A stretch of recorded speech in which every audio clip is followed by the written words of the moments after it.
You guys aren't going to believe it, but after last week's episode, guess who actually showed up? Chris Evans. No, Hugh Jackman. Seriously? He's here. I swear he's here. Hugh Jackman, everybody. That's not Hugh Jackman. Hello there, Michael. Dude. Hello there, Hugh. Who are you trying to get in here? I don't understand. Hey, Hugh Jackman, right? All right, man. No? We're not idiots. No, they didn't buy it. Oh. Well. Just roll the title sequence. Yep. Yeah.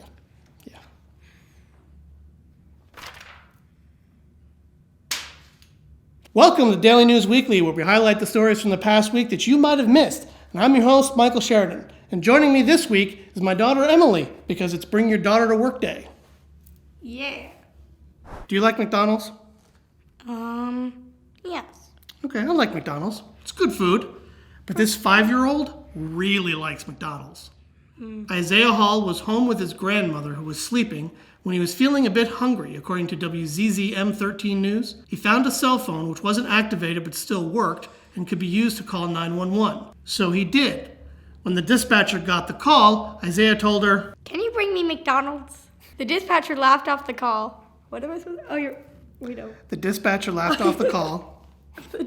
Okay, do that again. The dispatcher Laughed off The dispatcher laughed off the call. Now I'm laughing off the call. But a police officer who was in the area decided to deliver. He visited the house just to make sure everything was okay. But while he did, he picked up some Mickey D's.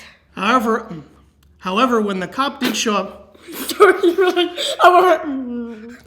However, when the cop did show up at the house, Isaiah wasn't exactly happy to see him. The cop told WZZM News that the boy told him, "My grandma's gonna be so mad. Can you please go away?" The cop, of course, didn't just leave. He stuck around to make sure that the boy and the grandmother were okay, and of course, to give the 5-year-old his McDonald's. Yes. Why did I say yes? I don't even know why I said yes. So, seasteading, that's a thing? Seasteaders. They want to live in the ocean. Okay. Some people are doing Never heard of it before. A Michigan man and his girlfriend, who consider themselves seasteaders, fear for their lives after running afoul of authorities in Thailand. The two lived in this structure, which apparently resides in international waters. However, they claim Thailand has deemed them a national security threat. The man, Chad Elwartowski, claims that if they are arrested, they face life in prison or even possibly death. So he and his girlfriend have gone into hiding. And my daughter is behind me, isn't she? Hi, Dad.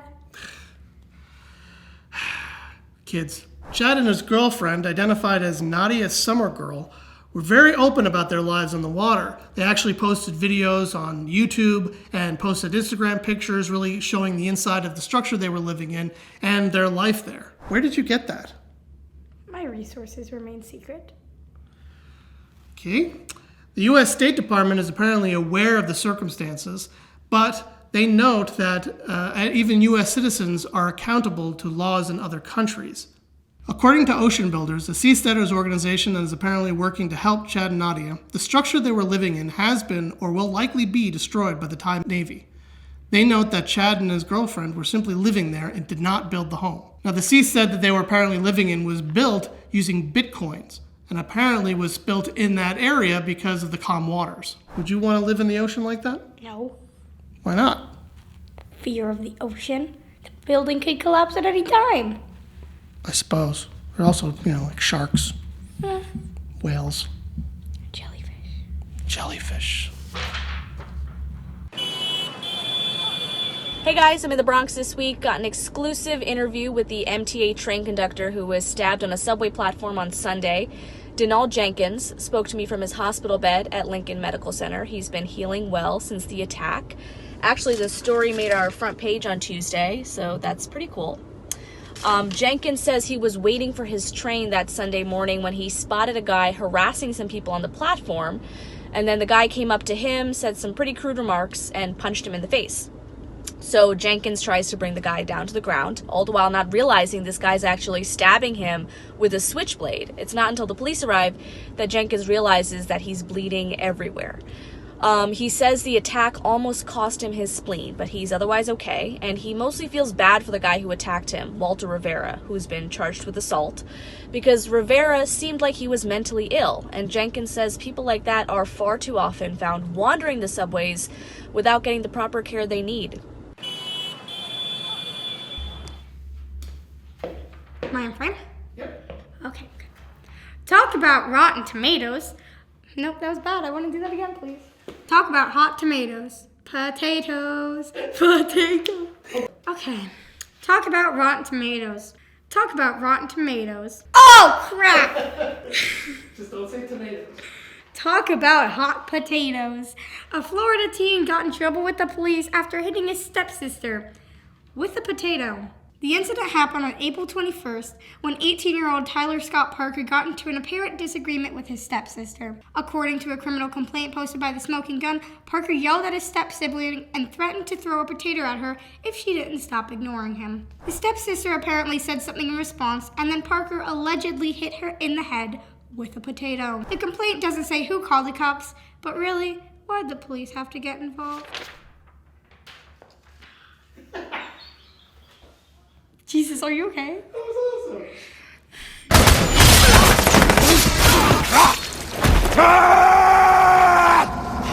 awesome. Okay, just wanted to do a quick update on our Hugh Jackman petition. I'm afraid it's not doing quite as well as the Amelia Clark petition did. We have, as of now, 4 signatures. 4 Thank you people, for your support. really? Wouldn't you like to meet Hugh Jackman? I love The Greatest Showman. Of course I would. You heard that, Hugh. Don't disappoint my daughter. That's all for this week. Thanks for watching. And if you liked the episode, please smash that like button down below. Hulk smash! I'm Michael Sheridan. My social links are down below. If you want to follow me, I think that'd be great. I'd love to hear from you. What about you, Emily? You have any social links you want to share with the fans? Yes, my username. I have 2 accounts. One is called Rami Malik, and the other is called Ben Hardy. Rami Malek, Ben Harney. Harney? Are those people from Bohemian Rhapsody? Maybe. Bonker. She's a big fan, Rami. Okay. All right, we gotta go. We're gonna go hide in a bunker now because we're gonna go see Avengers Endgame and don't want any spoilers, right? Nope. All right, don't spoil. You missed. Missed again. Stop doing that, huh? All right, fine. Oh. All right, whatever. I'm sorry, okay?